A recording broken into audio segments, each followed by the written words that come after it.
Hi, welcome to Imperium Learning. This is the fifth exercise in a 7-exercise Excel course.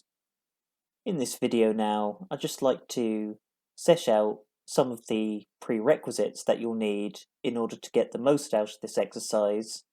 As well, I'd just like to explain the task that you'll actually be doing throughout the exercise. And finally, I just want to cover the skills that you'll have learned after having completed it.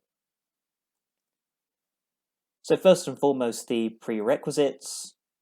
They're the same as always. Make sure you have a Windows computer. Make sure that you have a fairly recent version of Microsoft Excel, and certainly no earlier than Microsoft Excel 2010.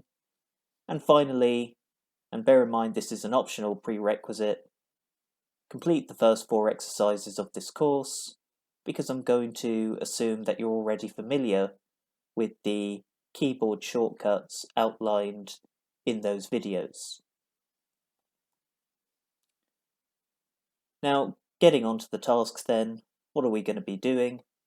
Well, what we're going to be doing is looking at 2 well-known asset pricing models and examining their ability to explain changes in a number of hand-picked stocks.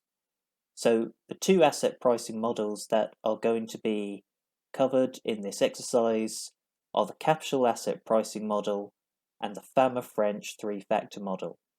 Now, I should say from the outset that you do not need a prerequisite background in finance to be able to do this task.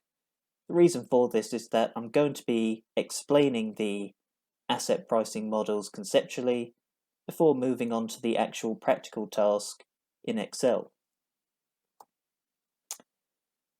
Now, in relation to the Excel skills that you'll have learned after having completed this exercise, you're going to learn how to use the date value function. You're going to learn how to carry out regression analysis using the Data Analysis Excel add-in. You're also going to gain an understanding of certain mathematical functions, such as, for example, the variance and the covariance. You'll also get another practice of lookup functions, so things like HLOOKUP, VLOOKUP, index, offset, and also combining them with the match function. You'll also be introduced to the concatenation formula. You'll also gain an understanding of the if-error function. And finally, this is a bit removed from Excel, but you'll also gain a basic understanding of asset pricing models.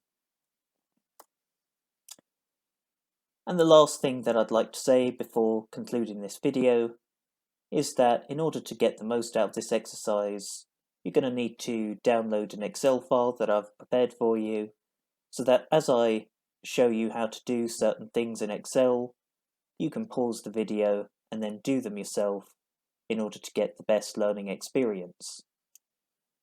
So I'm pleased to say that this video where I set out the 5th exercise is now complete. In the next video, I'm going to introduce you to the date value function. So, see you there.